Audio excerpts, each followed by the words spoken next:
Another dream early in the morning hours before I woke up, seconds before I wake up. I've been hearing a voice speak to me about certain things. The voice of God.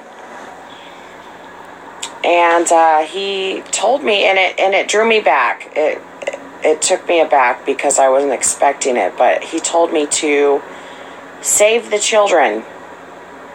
Before I woke up this morning is perplexing to me, and I've been praying that he would show me what it means. I think I kind of know what it means, but I don't want to just say, oh, he's really been chastening me about praying about everything first. And, you get going, you're so gung-ho for the Lord, And the things you say aren't perfect every time when you first start out. And even the ones that have been doing it for years, it's just still, it probably will never be the perfect thing that God has shown them, because we're just trying to speak through this flesh, in the spirit. But the Lord said to me, or it was a voice, I would say, but I was watching TV, but my back was against the TV in my dream, and I heard this thundering voice, like now. The urgency of the voice was like, it's going to happen now. And it said, the Lord is thinning his people. Condemn it, because she came from the ends of the earth to hear the wisdom of Solomon, and behold, something greater than Solomon is here. And that's the Lord Jesus. Okay. Now, what I heard in my dream, the word was, judgment is coming to Canada. And then I heard British Columbia. And then I heard Vancouver. Look out. You can't make this stuff up. So when I got on here and I said, okay, Lord, well, where? Because, I have a friend that lives in Canada, but that's all I know. I thought after I woke up that it was somewhere, on the other side of Canada, like over there by Washington, the East Coast. But when I looked at the map, no, it's right here. It's right here on the West Coast. And this earthquake's about to go off. We're here. They just issued a warning on a government website about the San Andreas Fault's about to go. And people are having dreams. Immediately, a kind of a movie started, animation clip, kind of animated. Anyway, I began what appeared, it started as a vision of the sun, and it was really bright, but I could look straight at it, and it was like a big reddish orange ball in the sky, and all of a sudden the sun put out like this sonic boom, and it was kind of like a mirage of these radiation. It just said boom, and like it went like past me, and it was huge, and it went through and passed me through me, but I really wasn't feeling it because I don't know, it was weird. And then all of a sudden after that,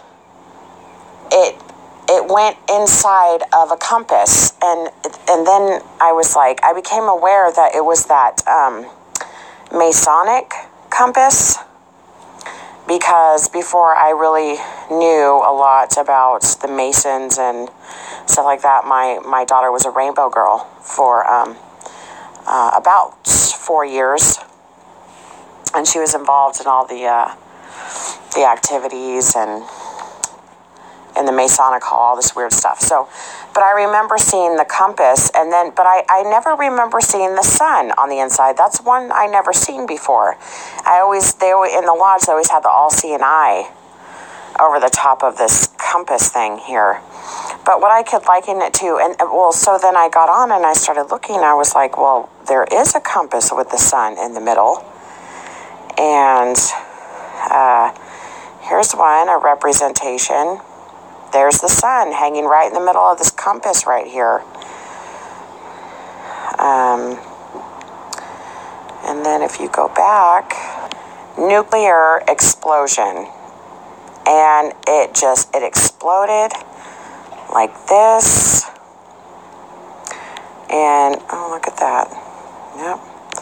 It exploded like that, and then it started just to billow, and the shock wave of it just sent out this.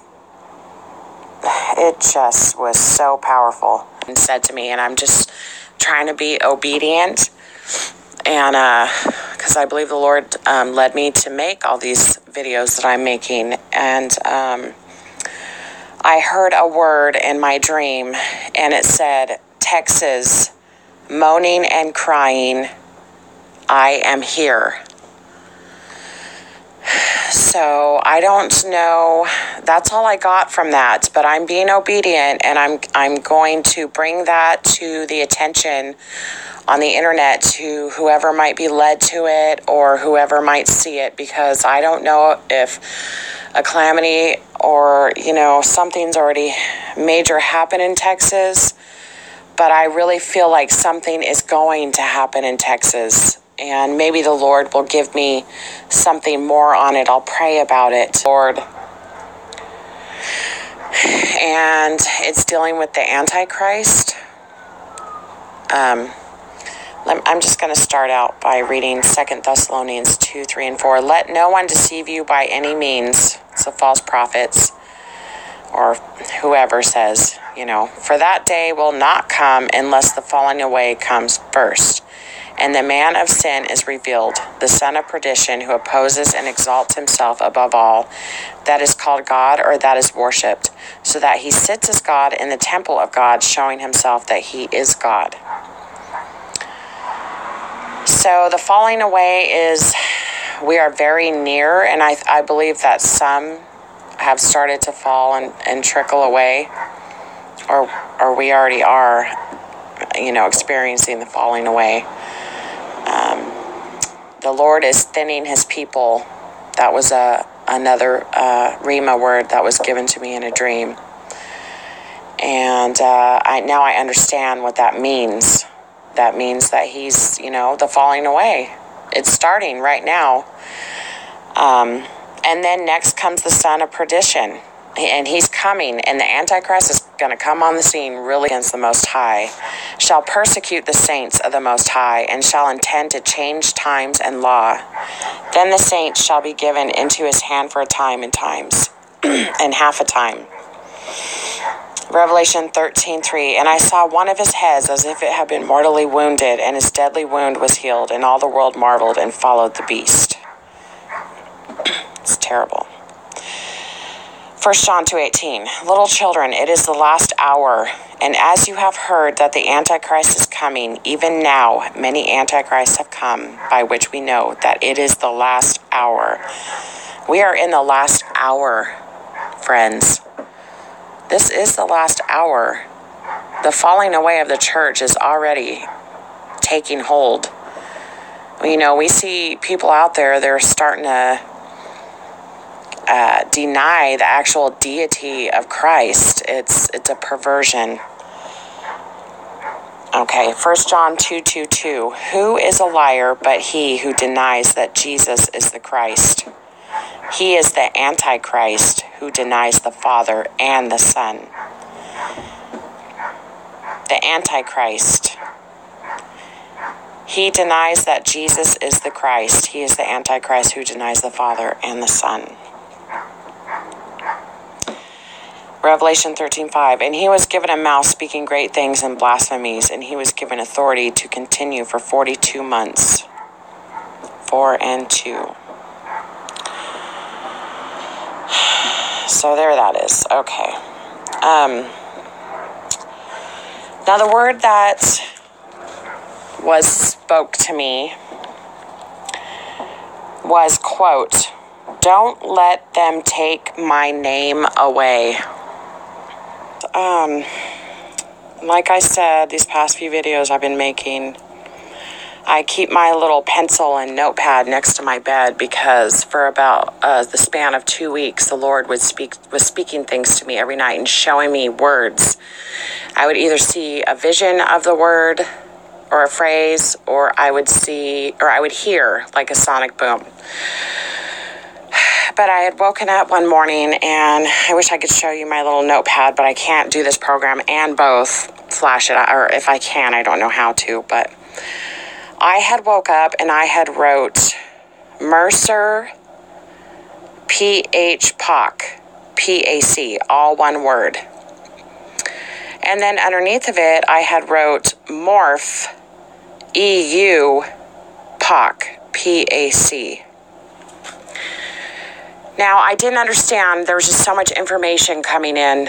But I want to tell you that when I first, before I started getting all this dreams and visions, the Lord spoke to me and he said, I am the greatest mathematician. I am the greatest scientist. I am the greatest creator. And I have everything set upon my hands. I have the whole world. And these things are supposed to happen. It is written. And so I just wanted to say that. But so anyway, just a little bit ago, I've been trying to make my videos off of these things the Lord has shown me and told me. Not that I'm anything, but I'm trying to be obedient. And I'm trying to say, yes, Lord. Yes to you, Lord. Yes, send me, Lord. Because I want to be a part of this too. Everybody should be a part of these last days and the outpouring of his Holy Spirit. Okay, so we have, so I took I typed the whole word in, MERCERPHPAC. And nothing. I thought maybe it's a scientific word or something. It was kind of a weird night last night for both me and my husband. Something was really just kind of off, like a urgency was being felt. But so I laid down and I shut my eyes and I started to have this vision about this carpet. I was looking at the floor and at this area rug, kind of huge carpet. And on the edge of the carpet, it lifted up and these little human heads, these heads of men started popping out. And they were looking around and they started coming out from underneath the carpet and they turned into like mice or rats. And then they started running towards the door, which I thought that was really weird. But I perceived that the carpet was in the White House. And so all these little heads of men popping out, looking around, then as they would come out from underneath the carpet, they would turn into rats or mice, something like that. But it was really gross. And then this morning, my husband woke up and he said, man, I was having this dream all night last night. I would wake up. It was so disturbing, but I would wake up and then I would go back to sleep and it would start again. It was like one of those types that just kept going all night. And he said that he didn't want to tell me a lot of it, but what he did tell me was that we were running and there were soldiers and they were trying to get us. Some people they weren't trying to get, but they were trying to get us. They were trying to figure out where we were at and they were chasing us. And he said the only way he could think of how to trick these people and get away from these soldiers. And they were like people, they were like men wearing suits. And they were knocking around on doors trying to find us. But he said the only way we could think of was to get rid of them was to set our house on fire as a distraction so we could have enough time to just get far enough away as we could. And then my dad lives up in the mountains. And also, too, if you're walking with the Lord, I asked a prayer request for unnamed. I need prayer. I'm being attacked, and the Lord revealed to me what it was before I had this dream.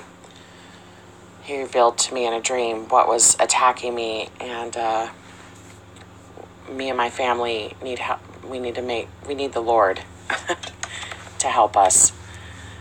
So if you could just pray for us. But my next dream that I had in the early morning hours was I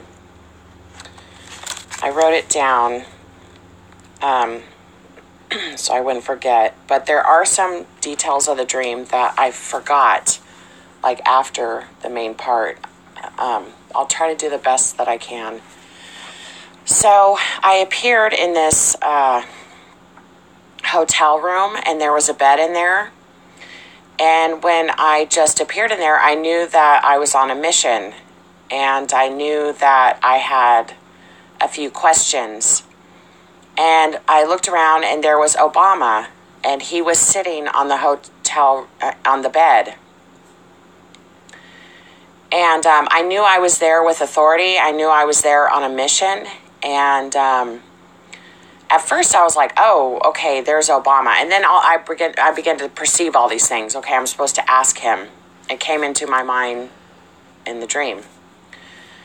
And he was in a suit and tie, and he was sitting on the edge of the bed. And I remember that he was like loosening his tie, and he took off his jacket, and his feet were like really large.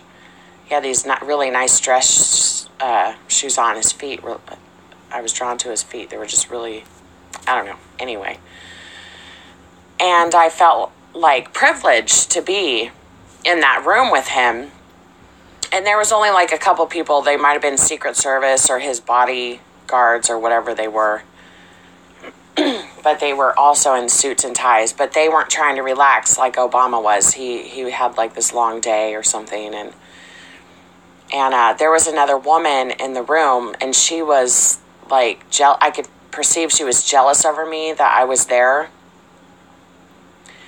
And he was kind of like, he had laid back on the bed, and I sat down next, like on a chair. You know, they had in the rooms, they have the little table and the chairs, and I sat down on a chair. And the woman was there, and she was like trying to sit on the edge of bed next to him and trying to just, I don't know, she was gross. She looked beautiful, but the way I felt about her inside, she was just not holy. She was, I don't know, but then I felt like I was being seduced, like his charm and his the way he carried himself and the way he was, like he seemed meek and gentle and like he had this concerned, you know, just kind type of thing, but really it was weird. And so I was drawn into that. So I got up from the chair, and all this time I was thinking, because I knew the question I was going to ask him, and all this time I was thinking, well, how do I say, because he was kind of acting like I was just some other person in the room. Like it was weird. So then I was thinking, well, I need to use the bathroom first. So I went out, but I don't remember using the bathroom. But I came back in, I peered back into the room, and I was thinking, how am I going to ask him the question? Am I going to say, Mr. President? Am I going to say Barack? Am I going to say Mr. Barack? And I said, Mr. Barack. And I sat down on the edge of the bed, and it was like he was kind of travailing, he just wasn't feeling that good. Something was bothering him. And so I reached over, and I just, I pat his arm, and I was just kind of like speaking to him. It was weird, like it's going to be okay or something like that. I don't know, it was weird. And then he laid back, he was laying sideways, like across the bed. And so I sat down, and so I was trying to be like, I don't know, it was really weird how this was happening. But so I laid down, but his back was facing me. He was facing the wall. And so finally I just said, Mr. Obama, are you the Antichrist? And he chuckled, and his body started to turn around to face me on the bed. And as soon as his body turned and his head turned, it turned from his shoulders up, turned into the face of a mannequin woman. His head turned into a woman of a white mannequin. And I remember just clear as day, the eyes were like, the whole head was fake. It was a mannequin. And I remember going, oh, like I started getting up off the bed. And I said, oh, that's not good. Okay. Oh, okay. And then he disappeared. It's like the dream shifted. And I was still laying there, but he was gone. And then my best friend was there with me.